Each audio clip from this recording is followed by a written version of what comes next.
46절, 제가 갖고 있는 성경은 신약 성경 23면에 있고요. 3절의 말씀이니까요. 우리 다 같이 한 목소리로 읽도록 하겠습니다. 천국은 마치 밭에 감추인 보화와 같으니 사람이 이를 발견한 후 숨겨두고 기뻐하며 돌아가서 자기의 소유를 다 팔아 그 밭을 샀느니라. 또 천국은 마치 좋은 진주를 구하는 장사와 같으니 극히 값진 진주 하나를 발견하며 가서 자기의 소유를 다 팔아 그 진주를 사느니라. 아멘. 이 시간 전부를 걸만한 하나님의 나라라는 제목으로 말씀 증거하도록 하겠습니다. 여러분, 우리는 인생을 살아가면서 수많은 선택을 하게 됩니다. 오늘 무엇을 먹을까, 무엇을 입을까, 가벼운 선택에서부터 시작해서 어떤 직업을 가져야 하는가, 어떤 가정을 이끌어 가야 되고 어떠한 삶을 살아가야 할지, 무겁고 또한 중요한 선택까지 어쩌면 우리의 선택을 보면 항상 우리의 인생은 항상 선택의 연속이라고 할 수 있습니다. 그런데 여러분, 이런 선택의 순간에 반드시 우리가 따지는 한 가지 기준이 있습니다. 그게 뭐냐면 가치라는 것이죠.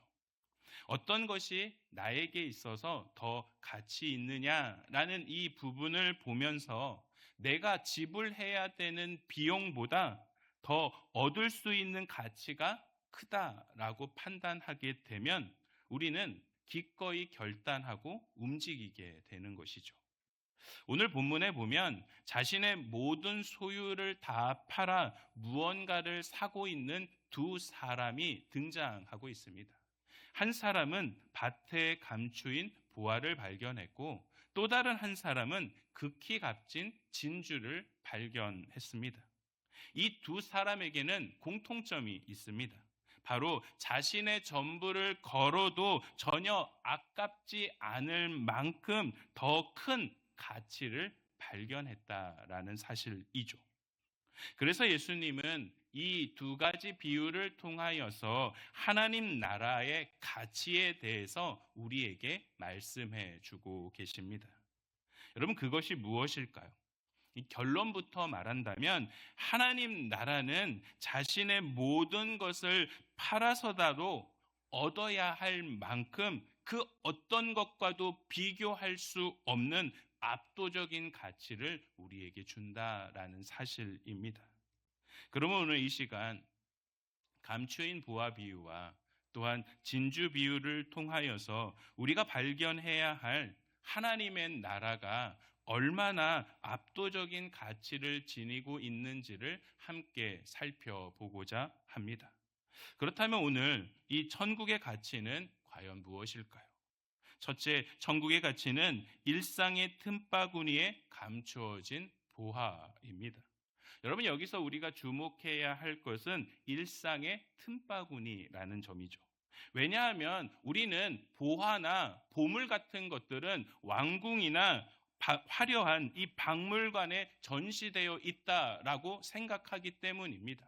그러나 오늘 본문을 통하여서 예수님이 말씀하시는 것은 하나님 나라의 보화는 그런 곳에 있는 것이 아니라 우리가 매일 밟고 지나가고 있는 이 평범한 일상 속에 들어있다라는 것을 말씀해 주고 있는 것이죠.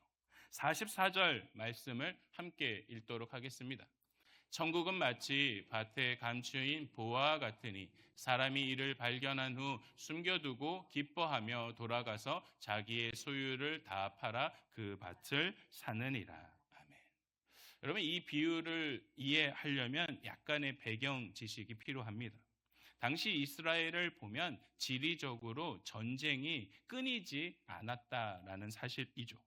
여러분, 이는 오늘날도 마찬가지입니다. 아까 우리 장로님께서도 기도해 주셨지만 미국하고 이란하고 전쟁 중이죠.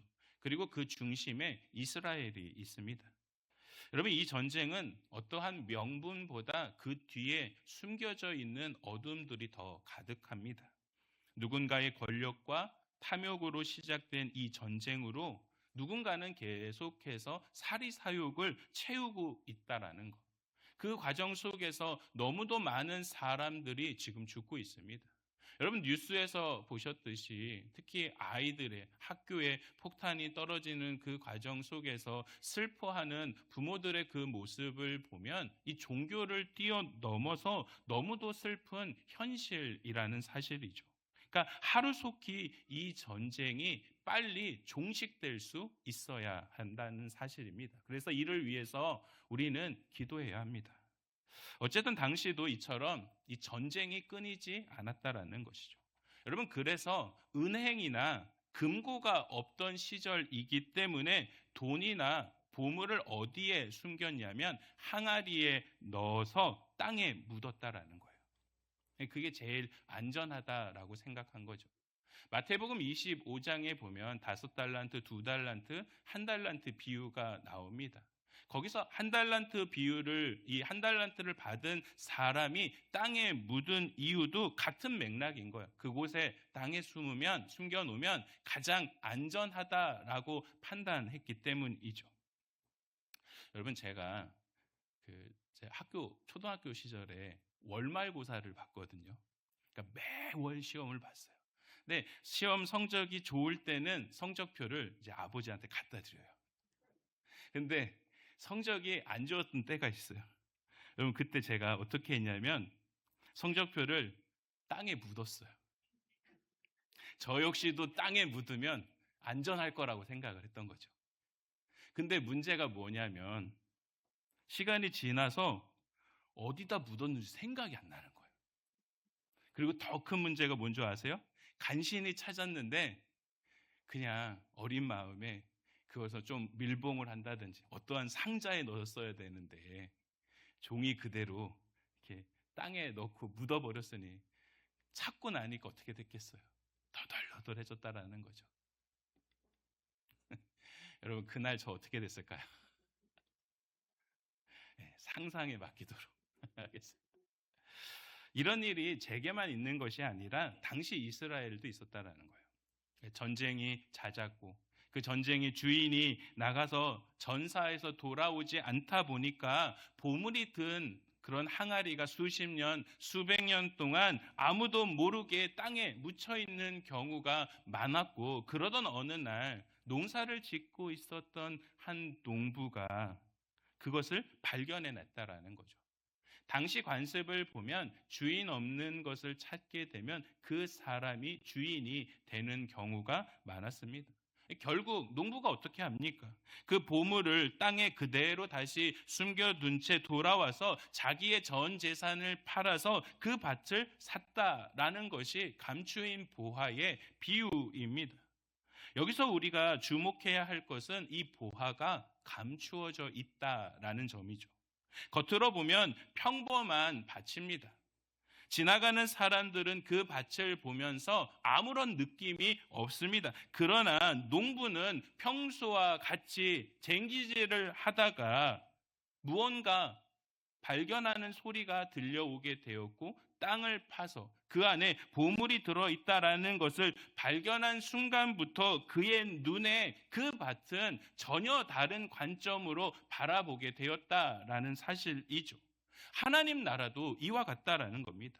하나님 나라도 세상의 눈을 가지고 있는 사람들에게는 잘 보이지 않는다라는 거죠. 영적인 눈이 가려진 사람에게 교회는 그저 건물일 뿐이고, 오늘 우리가 읽고 있는 이 성경책은 그냥 따분한 옛날 이야기일지 모릅니다. 이 자리에 있음에도 불구하고 똑같은 자리에 예배를 드리고 있지만 어떤 사람들은 집중하면서 예배하지만 어떤 사람들은 너무나도 지루한 한 시간을 보내고 있다라고 생각하죠. 도대체 오늘 목사님의 설교는 왜 저렇지? 이런 생각을 하면서 심지어 졸기까지 한다라는 사실이죠. 예전에 어떤 목사님이 하신 이야기입니다. 이 설교 시간에 조는 사람들이 두 가지 유형이 있는데 좌우형이 있고 위아래형이 있다라는 거예요. 여러분, 그래도 그분이 뭐라고 하냐면 위아래형이 그래도 낫다라는 거예요. 왜냐하면 좌우형은 설교 말씀을 들으면서 아니요 하는 것 같아서 싫게 다가오는데, 그래도 위아래 하는 것은 꼭 아멘처럼 맞습니다라고 하는 것처럼 들려오기 때문에 그나마 그 위아래형이 낫다라고. 여러분, 혹시 제 설교를 듣다가 졸리시면 좌우형이 아니라 위아래형으로 하시면 그나마 저 역시도 마음이 편할 것 같아요. 여러분, 웃자고 만든 이야기겠지만 누군가는 이처럼 반응한다라는 거예요. 그러나 누군가는 이 예배 시간에 집중하죠. 한 말씀 한 말씀 놓치지 않고 메모하기도 하고, 그 말씀이 어떤 의미인지에 대해서 계속해서 묵상하고 곱씹어 봅니다.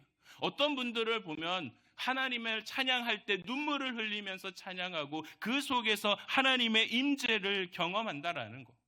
여러분, 왜 이런 차이가 날까요?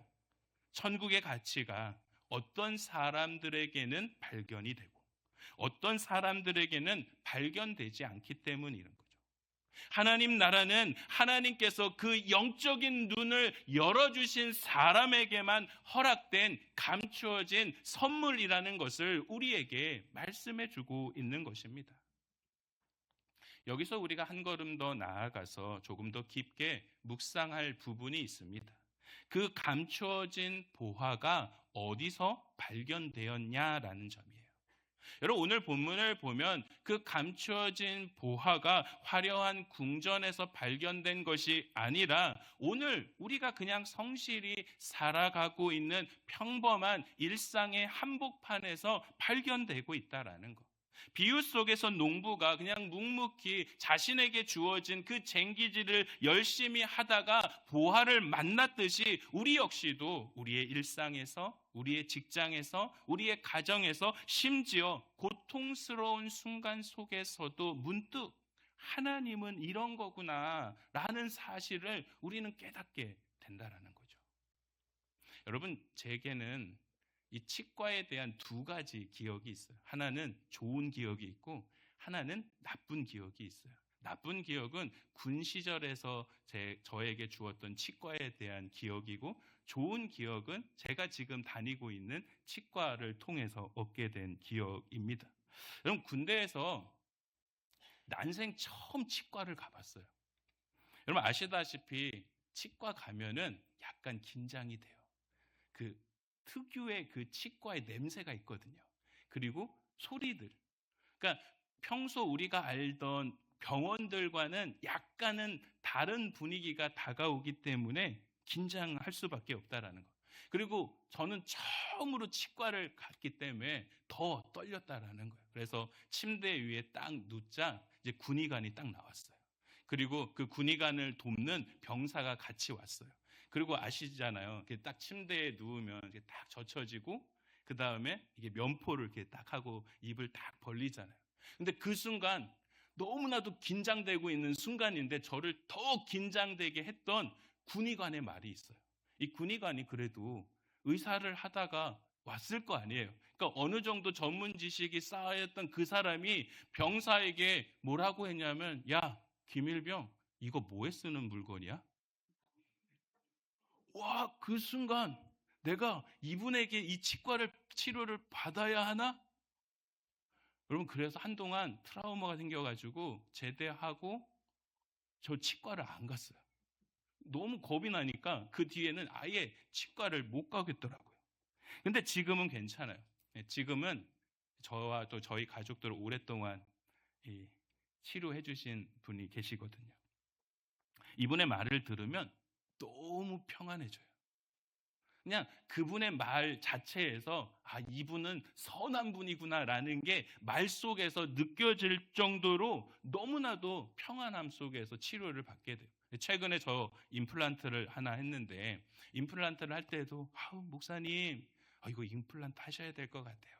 제가 아프지 않게 해드릴게요. 혹시 아프시면 이거 잠깐 쥐고 계시다가 신호 한번 주세요. 그럼 멈출게요. 그러니까 너무나도 그분의 말은 신뢰가 생기고 너무나도 평안해지는 거예요.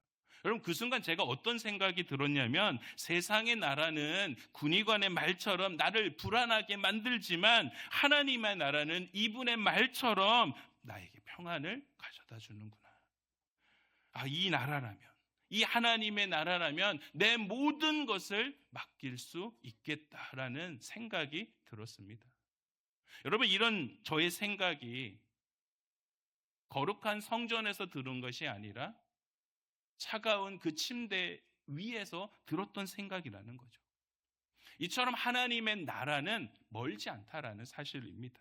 우리가 숨쉬고 우리가 살아가는 지극히 평범한 그 일상에서 주님은 보화처럼 그 하나님의 나라를 숨겨두셨고 그 감추어진 천국의 가치를 우리의 일상을 통하여서 드러내고 계신다라는 사실이죠. 여러분, 우리는 그 감추어진 천국을 발견한 축복받은 사람들임을 믿으시기를 바랍니다. 누가복음 17장 20절과 21절의 말씀 같이 읽겠습니다. 바리새인들이 하나님의 나라가 어느 때에 임하나이까 묻거든 예수께서 대답하여 이르시되 하나님의 나라는 볼 수 있게 임하는 것이 아니요 또 여기 있다 저기 있다고도 못하리니 하나님의 나라는 너희 안에 있느니라. 아멘. 그렇습니다. 하나님의 나라는 너희 안에 있느니라.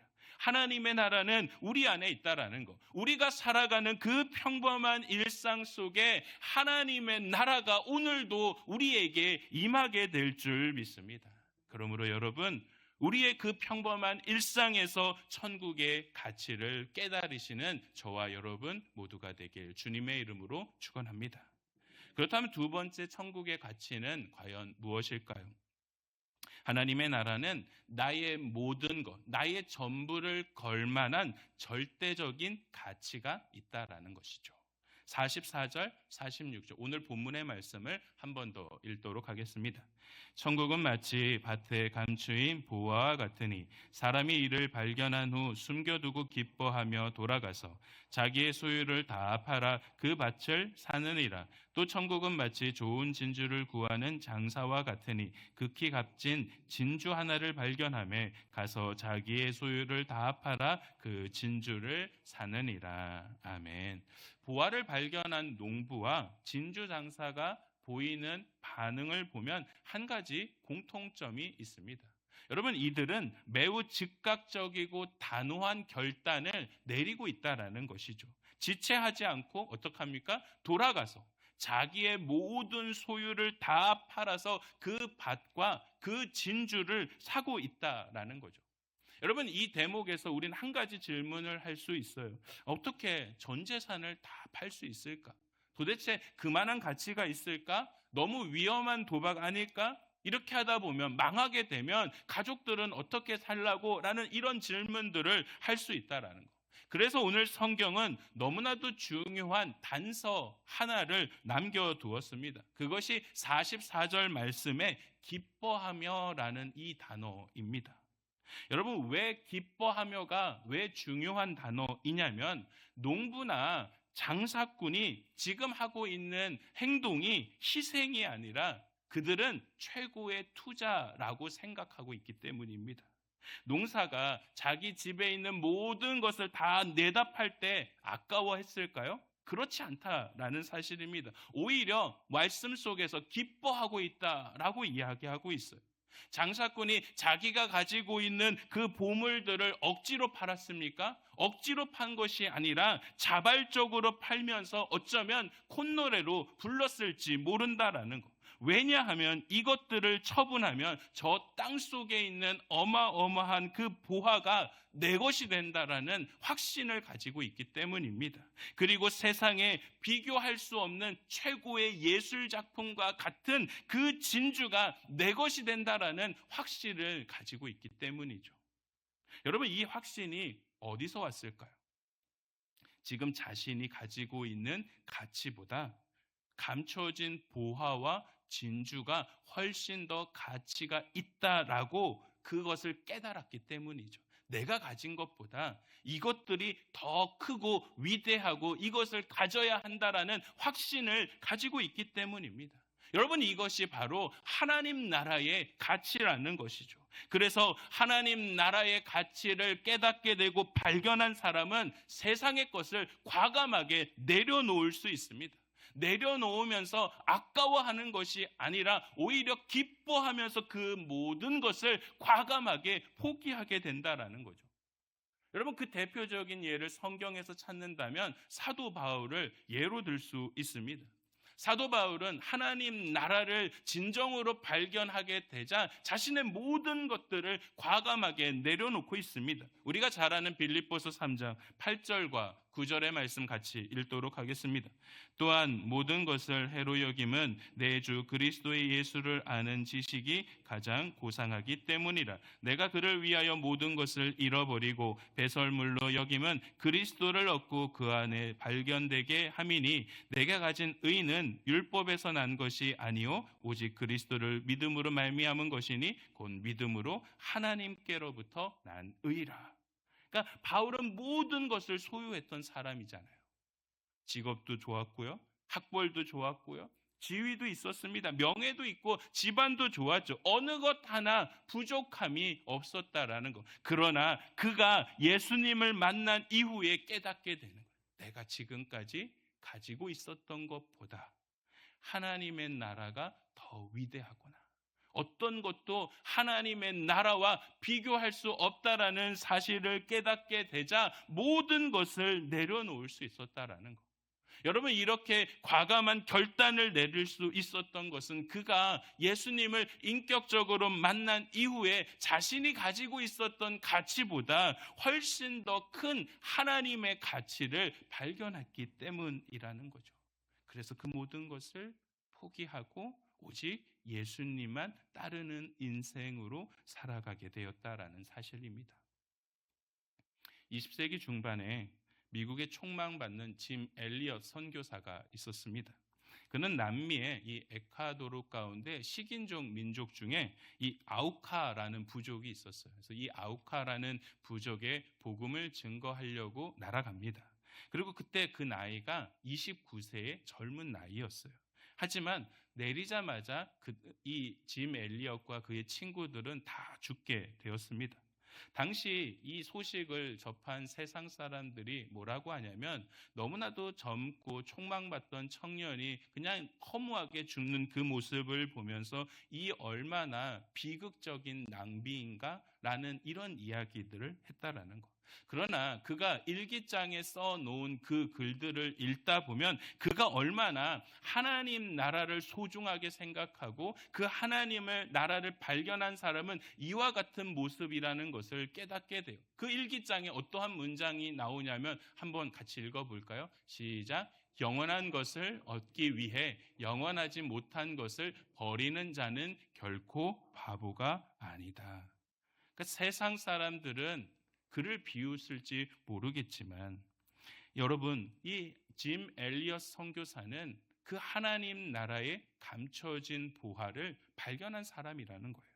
그래서 그는 썩어질 세상의 성공보다 영원한 하나님 나라의 그 소유하는 것이 더 가치 있다라고 판단했고 결국 그 어떤 것과 비교할 수 없는 하나님 나라의 가치를 얻은 인생이 되었다라는 사실이죠. 여러분, 우리의 삶을 돌이켜 봤을 때 여전히 우리가 힘든 이유가 과연 무엇일까요? 하나님 나라의 가치를 충분히 깨닫지 못해서이기 때문입니다. 그러나 천국이 정말 내 인생의 최고의 가치이고 귀한 보화라는 사실을 깨달은 사람은 완전히 다른 삶을 살아가게 된다라는 거. 예배를 드림에 있어서도 의무감으로 드리는 것이 아니라 기쁨으로 드린다라는 거. 무엇인가 헌신을 함에 있어서 부담으로 여기는 것이 아니라 그래, 내 헌신을 통하여 아버지 하나님께 영광을 높여드린다면 그 어떤 헌신이라 할지라도 기쁨으로 여기며 나아간다라는 사실이죠. 왜 그럴까요? 내가 가진 것보다, 내가 가지고 있는 가치보다 하나님 나라의 가치가 훨씬 더 위대하고 높다라는 사실을 깨달았기 때문입니다. 그러므로 여러분, 주저하지 마시고 고민하지도 마십시오. 주님께 모든 것을 맡기는 것은 절대로 손해가 아니라 최고의 투자라는 사실을 믿으시는 저와 여러분 모두가 되기를 소망합니다. 아멘. 그런데 마지막으로 우리가 나눌 중요한 천국의 가치가 있습니다. 바로 하나님의 나라는 예수님이 목숨을 걸어 얻으신 보화라는 사실입니다. 하나님 입장에서 가장 소중한 보화가 누구일까요? 죄와 허물로 흙투성이가 된 채 이 세상이라는 밭에 아무렇게나 파묻혀 있었던 바로 저와 여러분이죠.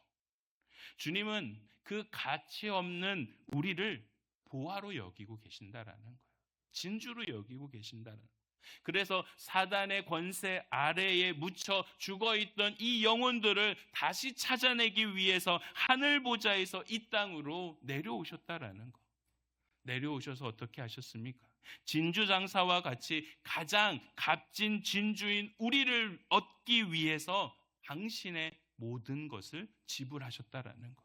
단순히 은이나 금이 아니라 십자가에서 당신의 물과 피를 쏟으시면서 목숨이라는 가장 비싼 값을 치르셨다라는 사실입니다. 마가복음 10장 45절의 말씀 같이 읽겠습니다. 인자가 온 것은 섬김을 받으려 함이 아니라 도리어 섬기려 하고 자기 목숨을 많은 사람의 대속물로 주려 함이니라. 아멘. 주님은 한 영혼 한 영혼을 목숨처럼 사랑하셔서 십자가에서 모든 것을 아낌없이 희생하셨다라는 사실이에요. 우리가 지금 누리고 있는 모든 특권들은 우리의 공로가 아니라 그리스도께서 희생을 통하여 우리가 얻게 되었다라는 사실. 우리는 주님의 생명값이 매겨진 인생이라는 것입니다. 여러분, 제2차 세계대전에 니콜라스 윈튼이라는 이 영국인이 있었습니다. 그는 나치로부터 유대인 어린아이들 이 669명을 구해내기 위해서 자신의 전 재산을 다 쏟아 부었습니다. 왜냐하면 그에게 있어서 이 어린아이 한 명은 자신의 인생 전부를 걸어도 아깝지 않은 보화로서 느껴졌기 때문이죠.